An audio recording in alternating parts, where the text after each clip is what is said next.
오늘 우리가 읽을 하나님의 말씀은 누가복음 8장 4절에서 8절입니다. 각 동네 사람들이 예수께 나와 큰 무리를 이루니 예수께서 비유로 말씀하시되 씨를 뿌리는 자가 그 씨를 뿌리러 나가서 뿌릴새 덜어는 길가에 떨어짐에 밟히며 공중의 새들이 먹어버렸고 덜어는 바위 위에 떨어짐에 싹이 났다가 습기가 없으므로 말랐고 덜어는 가시떨기 속에 떨어짐에 가시가 함께 자라서 기운을 막았고 덜어는 좋은 땅에 떨어짐에 나서 100배의 결실을 하였느니라. 이 말씀을 하시고 외치시되 들을 귀 있는 자는 들을지어다. 아멘.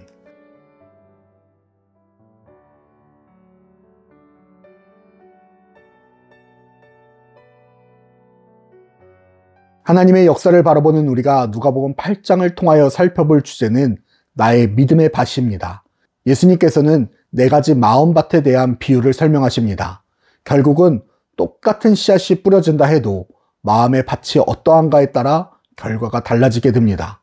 그리고 여기에서 중요한 것은 옥토를 제외한다면 그 어떤 밭에서도 열매를 거두지 못하게 되었습니다. 다시 말해서 이 정도면 괜찮겠지라는 신앙은 받아들여지지 않았습니다. 옥토여야지만 열매를 거둘 수 있었습니다. 4가지 마음밭에 대한 설명을 마치신 이후에 4가지 사건을 통하여 마음의 밭이 어떠한지를 점검하도록 하셨습니다. 첫 번째로 예수님은 진정한 형제가 누구인가에 대한 질문을 하십니다.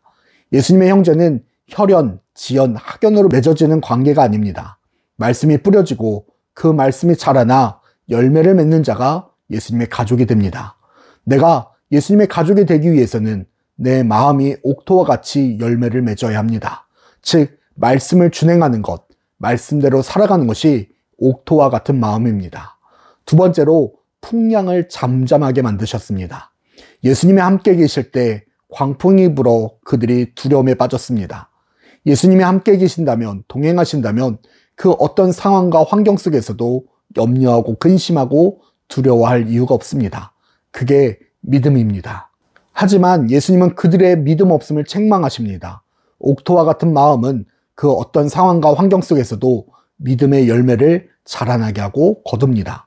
세 번째는 귀신 들린 자를 고치십니다. 이방인 지역에서 수많은 귀신에 사로잡힌 자를 만나십니다. 귀신은 이미 예수님의 존재를 알고 자기를 괴롭게 하지 말라 간청합니다. 예수님은 그 사람을 구원하시고자 귀신의 떼를 돼지떼에게로 들어가게 하셔서 돼지들이 호수에서 몰살당하는 일이 벌어집니다. 이를 통하여 그들이 두려워 예수님께 떠나달라 요청합니다. 옥토가 만들어지지 않으면 하나님의 역사가 일어나도 그들은 받아들이지 못합니다.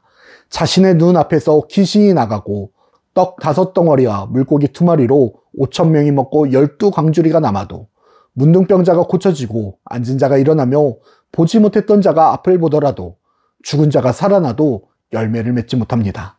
마지막으로 혈루증 걸린 여인과 야이로의 믿음입니다.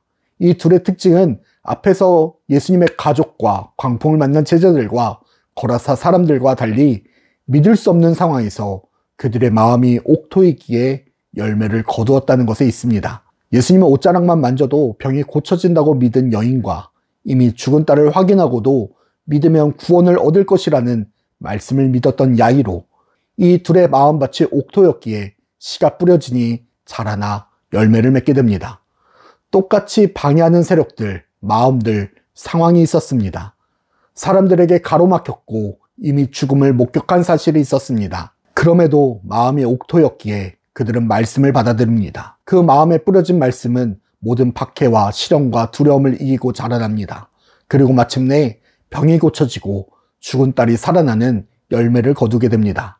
사랑하는 불꽃교회 성도 여러분, 하나님의 역사가 열매를 맺기 위해서는 우리의 마음밭이 옥토와 같이 되어야 할 줄 믿습니다.